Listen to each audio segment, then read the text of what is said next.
Namaskaram,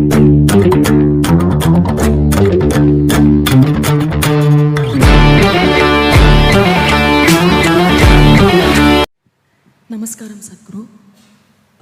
Sadhguru, SALIGRAMamna enadu or special type of stone, அது different type of consecrate பண்ணலாம், various tantric practices use பண்ணலாம்னு சொல்றாங்க.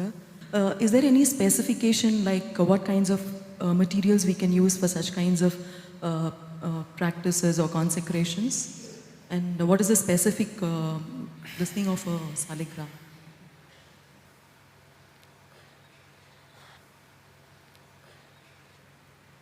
Saligram, generally what you find in the stores is mostly an egg-shaped stone.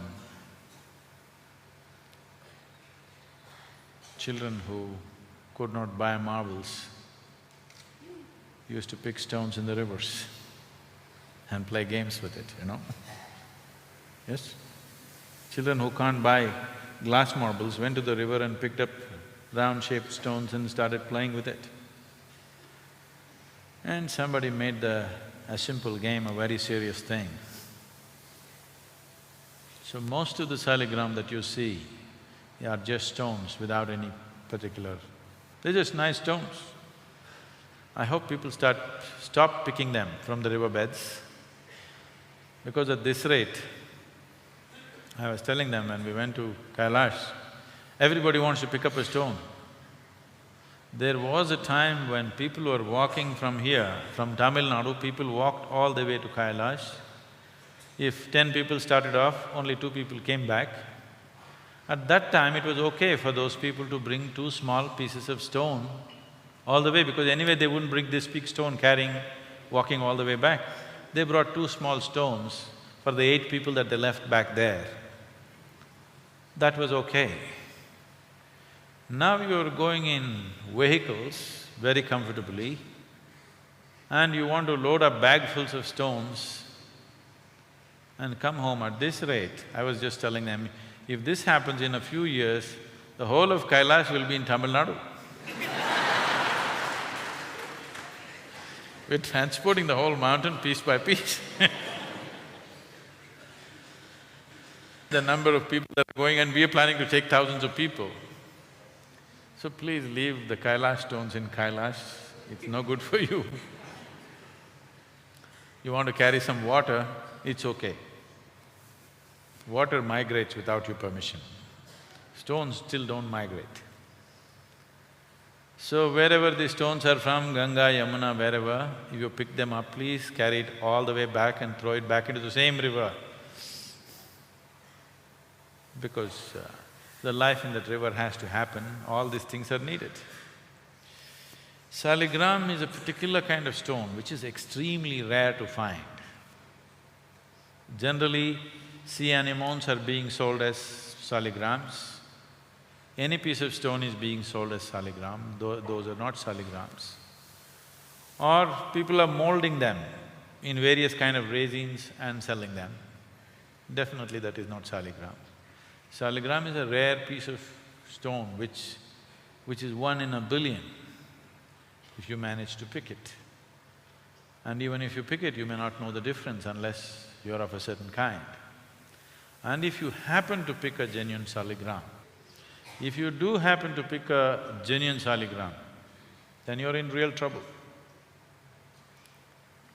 Because you should know how to manage this. Otherwise you'll be in a lot of trouble.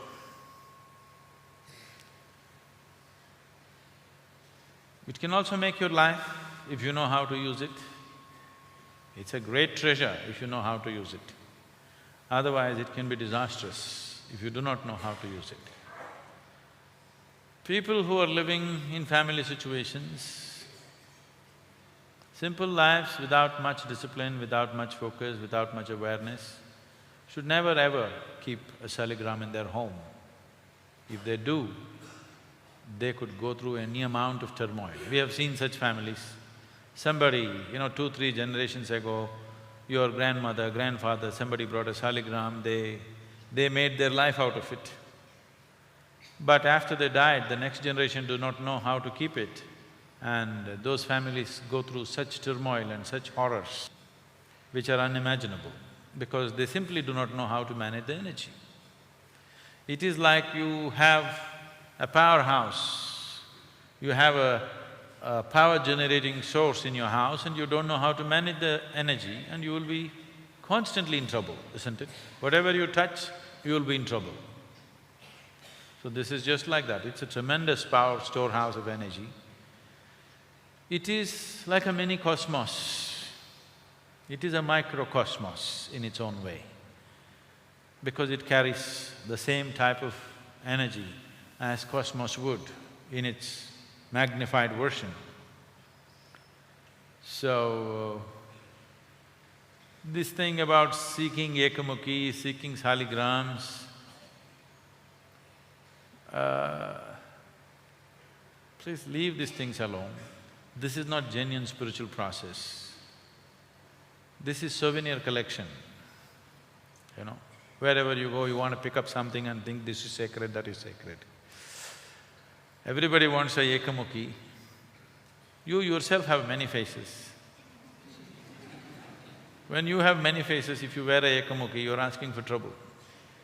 If your whole life is just one-pointed and then you wear it, it's a great thing. Your life is going in different directions, you're playing many roles, you have different faces for different people that you see in your life, don't you? Don't you have many faces, I'm asking? When you have many faces, if you wear a ekamukhi, you're looking for trouble, just like that. Stop looking for these fanciful things, there is something that you can do with this one, let's do that. Instead of going about looking for fancy pieces of something in a riverbed or on a tree or wherever else, leave them. If you deserve such things, it will come to you somehow. But I don't think you need them right now.